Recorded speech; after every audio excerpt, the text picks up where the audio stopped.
Guatevisión presenta. Muy buenas noches, amigos, y bienvenidos a Un Show con Tuti. Este es el programa que hacemos con todo cariño para ustedes y ojalá se lo disfrute de principio a fin. Hoy tenemos un programa muy interesante donde le pediremos, nosotros también haremos el ejercicio de ponernos frente al espejo y de alguna manera detectar si tenemos buena autoestima, si somos egocéntricos o si somos narcisistas. Esta es la invitación para todos ustedes y a conocer un poquito más sobre el tema. Amigas y amigos, bienvenidos.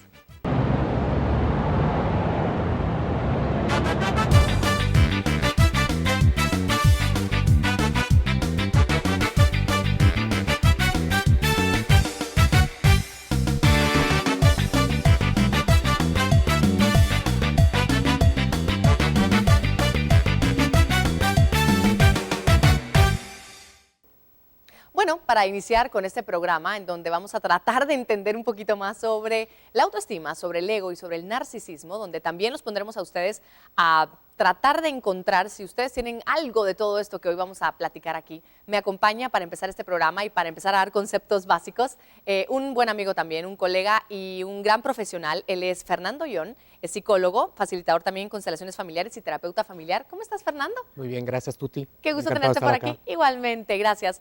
Es un tema complejo, ¿ah? Te tiramos al agua en un tema complejo, Fernando. Bueno, realmente tú eres experto en esto también.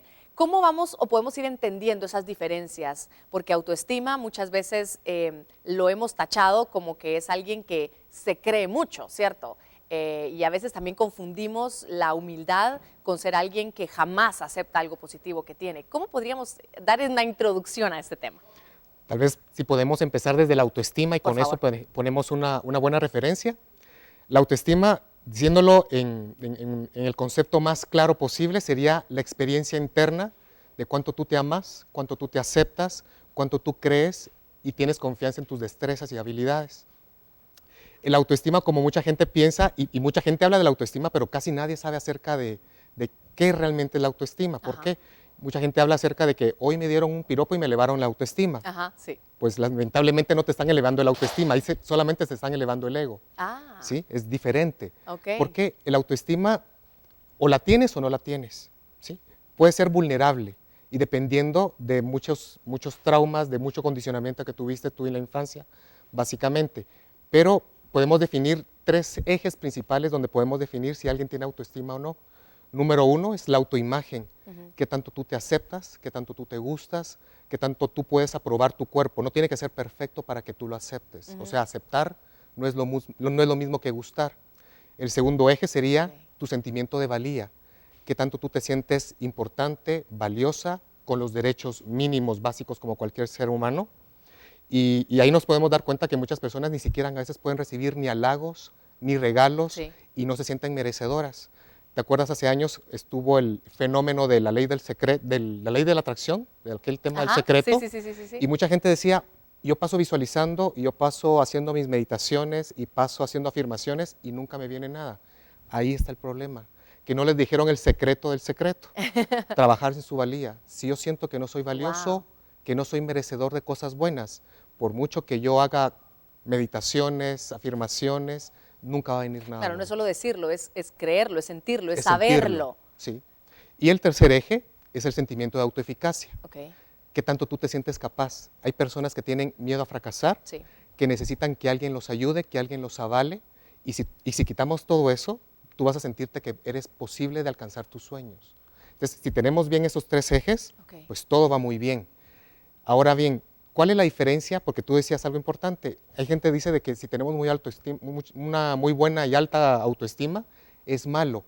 A veces lo confundimos con engreimiento, Ajá. con vanidad, con orgullo, con soberbia, y es algo totalmente distinto. ¿Por qué? Porque la vanidad y la soberbia vienen de diferenciarnos de los demás, sintiéndonos superiores. Ahí vamos a entrar después a hablar acerca de lo que es el ego. Pero es muy diferente cuando tú te sientes digna, te sientes que te lo mereces, que sientes que eres capaz, a sentirte que ves con desprecio a las demás personas. La vanidad, el ego, la soberbia vienen de una falta de madurez emocional. Por ejemplo, nos damos cuenta entre los adolescentes, son muy soberbios. Ellos creen que no tienen experiencia, pero creen que lo pueden hacer todo. ahí nos damos cuenta de que está afectando la vanidad y el ego. Ahora que mencionas a los adolescentes, ¿existe un proceso natural, te lo voy a preguntar de esa forma, entre niños y adolescentes de pasar por estas exploraciones del ser, digamos, de en un momento soy narcisista o creo que todo el mundo gira alrededor mío, como los niños hacen en general, ¿no? ¿Esto es natural? ¿Esto es así? ¿Se tiene que pasar por estas etapas? Sí, estábamos hablando contigo acerca del desarrollo de los niños y Piaget lo hablaba muchísimo acerca de eso, del narcisismo infantil que es necesario para que se vaya integrando todo lo que es tu entidad yoica. Pero después, cuando ya el ego va haciéndose más grande, cuando vas generando tú una identidad de quién soy, por ejemplo, en la etapa de los adolescentes, ahí sucede algo. Empieza muchísimo el ego a atacarte a través de necesito ser aceptado, miedo al rechazo, miedo a la soledad, y es famoso la palabra de ser el recha. Sí. Donde ahí está el miedo de ser bulliado, donde hay mucho bullying. Entonces, cuidado porque ahí sucede algo más. El ego te hace que quieras diferenciarte de todos. Viene el adolescente y se quiere diferenciar de su familia, empieza a ser rebelde, empieza a hacer cosas distintas, empieza a ponerse los tatuajes, a fumar, a ponerse el piercing. A diferenciarse. A diferenciarse. Ahí el ego quiere sentirse especial. Es bueno ser diferente, es bueno, porque eso nos lo han marcado, sea diferente, sea auténtico, sea usted mismo. Nos han vendido esa idea a lo largo de nuestra vida. Como yo me diferencio de los demás para que la gente me voltee a ver a mí, a lo mejor para que la gente diga que yo soy diferente, que soy especial. ¿Cómo esto es bueno, no es bueno? ¿Hasta qué medida es bueno? El querer ser especial, ahí ya entra el ego. Okay. ¿Sí? Entra tu miedo porque el querer ser especial significa en el fondo miedo a la soledad, miedo a sentirme rechazado, miedo a no ser suficiente. ¿Sí? Pero, o sea, la diferencia es ser auténtico. Si yo soy diferente, porque a mí simplemente en vez de ponerme corbata y trabajar en una oficina, quiero pintar, quiero hacer danza, quiero hacer lo que sea y quiero ser, como llamaríamos, una personalidad bohemia, si es tu naturaleza, si es algo que surge desde tu interior, es válido. Claro, no es una lucha por demostrar hacia afuera, sino es simplemente el ser auténtico contigo. Me quedan 3 minutos para terminar el bloque y más adelante vamos a seguir hablando, sobre todo creo, de esto del ego, pero quiero hablar un poquito de narcisismo. ¿Cómo entonces alguien que tiene un ego muy grande, si está bien dicho, y me corrige si no, y cómo se diferencia de alguien narcisista? Es que el narcisista tiene un ego muy grande, de ahí viene. O sea, podríamos empezar desde el egoísmo, que todos sabemos acerca más o menos de qué es el egoísmo. Es cuando alguien tiene actitudes y pensamientos donde se centra únicamente sobre sí mismo. Después ya vienen rasgos donde hablamos de egocentrismo, y ahí vamos llegando a otros niveles ya más patológicos cuando hablamos del trastorno de personalidad narcisista. El narcisista es una persona que se endiosa, que tiene un sentimiento de grandiosidad, que cree que los demás deben de rendirle pleitesía, de tratarlo bien. Es una persona que no toma a los demás en cuenta, incluso puede ser explotador y manipulador. No tiene incluso ciertos rasgos de psicopatía, o sea, no tiene empatía con la otra persona. Él solo le interesa sus beneficios y básicamente podemos decir que es una persona que cree que es superior a los demás y necesita halagos. ¿Puede esta persona creer que le hace un bien a los demás a través de la manipulación y mandarlos y todo esto? ¿Es así? Por supuesto, ¿Sí? Gran cantidad de políticos y gobernantes tienen rasgos narcisistas. Qué fuerte esto, ¿ah? Yo creo que nos queda un minutito o algo por el estilo. ¿Qué crees tú que, bueno, te pregunto más bien, ¿es natural que todos tengamos una dosis de ego, de egocentrismo, de narcisismo incluso? Lo que sería sano es siempre tener un aspecto de un egoísmo sano. Porque imagínate tú, Tuti, que tú trabajas, atiendes a tus hijas, tienes una relación con tu esposo, pero si tú no tuvieras un poquito de tiempo para ti misma, ¿cuándo vas a alimentarte? Yo le digo a las personas, usted quiere ir de aquí a Tikal, pero si solo tiene un cuarto de tanque, ¿cuándo usted se lo va a llenar? Sí, claro, ¿Sí? claro. Entonces la idea es tener un egoísmo sano para dedicarte a cosas para ti misma, para consentirte, para incluso tomarte una siesta o hacer lo que sea. Ese egoísmo es sano, ¿sí? Ese egoísmo sí es válido, pero ya cuando viene y se vuelve ya un rasgo de personalidad donde continuamente, ya no somos niños de 5 años para ser narcisistas, pero continuamente quiero yo, por ejemplo, muchos esposos que son machistas son egocéntricos en ese sentido, ¿sí? Su egoísmo sí se pasa de lo sano, solo ellos tienen la razón y están pidiendo de que los sirvan cuando ellos no brindan la misma atención ni son recíprocos. Es esa incapacidad de ponerse en los zapatos del otro para entender la realidad, la vivencia y la experiencia desde el otro punto de vista también. Así es. Ajá. Vamos a hacer la primera pausa comercial. Hoy estamos hablando sobre autoestima, ego y narcisismo. Nos acompaña Fernando Young y volveremos también para seguir discutiendo el tema y también haremos unos cuantos ejercicios para que nosotros vayamos detectando, ponernos frente al espejo, como decía al inicio del programa, y ver si nosotros podemos mejorar en algo, porque de eso se trata. No se trata de decir usted es narcisista, sino decir cómo usted puede mejorar, porque esa es la idea de todo esto. Vamos a la pausa y volvemos.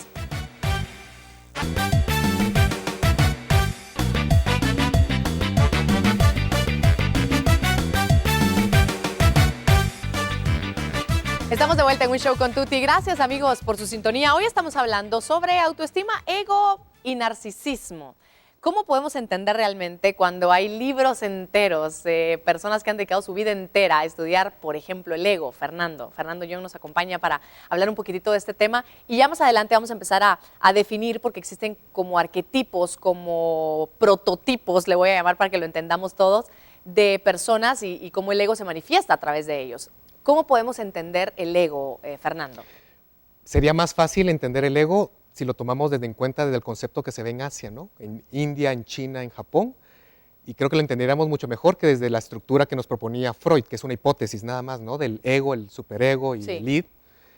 Y si lo tomamos en cuenta, así lo que decíamos de parte de la India, el ego es una entidad falsa que está creada por tu lóbulo prefrontal, Ajá. o sea, que viene de tu conciencia. O sea, ¿es lo que tú crees que eres? Así es, o sea, Ok. viene de tu pensamiento, o sea, el ego está muy identificado con el pensamiento, con tu parte racional, y es la parte psíquica que está en contacto con nuestra realidad. Pero sucede un problema, y empecemos a entenderlo desde así. Ego significa en griego yo, y personalidad significa máscara. El ego está muy identificada con la máscara o con la personalidad que nosotros manejamos, o sea, nuestra personalidad es la sumatoria de nuestro condicionamiento, de nuestro carácter, de nuestro temperamento, pero básicamente la personalidad es la forma en que nos mostramos al mundo. Ahí empieza el problema, cuando queremos empezar a identificarnos con etiquetas. Yo soy arquitecto, Claro. o yo soy abogado, o yo soy psicólogo. Yo he hecho esto en mi vida. Viene el ego y se identifica muchísimo con toda tu historia personal. Yo estudié en tal colegio, yo tengo tales familiares, a mí me pasó tal y tal cosa. Y eso te define de alguna forma. Y empiezas así tú a ponerte cada vez más máscaras y rótulos. Y tu ego le gusta mantener esa situación. Ok. Esto está sustentado por todo tu diálogo interno que continuamente te estás diciendo yo soy esto o no soy aquello. Estás continuando y generando discursos que se vuelven paradigmas. Y después empezamos a entender que todo este tema del ego es una falsa identidad, que realmente a veces nos perdemos por tanto ruido en la cabeza y por eso vemos a tanta gente que está meditando. ¿Por qué será que esa gente pasa media hora cada mañana en silencio? Porque el silencio lo que nos ayuda es ver que somos mucho más allá, más allá que nuestro ego. Nuestro ser incluye nuestras emociones, nuestro pensamiento, que es el ego, pero también incluye nuestro cuerpo, nuestra alma y nuestro espíritu. Es algo mucho más grande y trascendente. El ego, en cambio, para irnos mucho más fácil de entender, está provisto de una identificación bien fuerte, como estábamos hablando, de etiquetas. Necesita poseer cosas, se identifica con su auto, con su casa, con el lugar donde vive, en las marcas que utiliza. O sea, es decir, el ego se cree valioso a partir de esas etiquetas que tiene. Si no tiene un doctorado, no sé qué, no vale tanto como alguien que tiene una licenciatura. Así es. ¿Algo así? Así es. Ok. Facundo Cabral decía, un profesional simplemente es la persona que hace bien las cosas. Si tú tienes ahí en tu clínica o en tu oficina toda una cantidad de La colección de diplomas. diplomas, algo quiere decir ahí. Puede ser que me sienta insuficiente porque tengo que demostrar y compensarlo con todo este bagaje que hay de mí. Pero de alguna manera la sociedad también como que nos pidiera, de alguna forma, como mostrar las credenciales. Es una sociedad que le da mucha importancia a esas etiquetas y de alguna manera entramos en el juego de eso, Fernando. Por un lado, el que tener títulos es importante porque te puede validar que tú eres capaz de hacer cierto trabajo. Pero ya entendemos este punto. ¿Qué pasa cuando hay gente, cuando viene y quiere tener títulos y cosas más para sentirse mejor y sentirse más fuerte? Claro. Eso es diferente. Cuando yo quiero apantallar a la gente, vamos a hablar después acerca del sabelotodo, es un estereotipo, es cuando yo vengo y me identifico con el conocimiento, con mis títulos o con algo más. ¿Sí? Por ejemplo, el ego también le gusta muchísimo tener la razón. No quiere quedarse de último, quiere recibir halagos, ¿sí? Quiere tener protagonismo. Incluso sabemos casos de la gente que es famosa en el mundo de la farándula, que cuando ya no le invitan, por ejemplo, a las alfombras rojas, sí. caen en depresión, ¿sí? Y no es de que su autoestima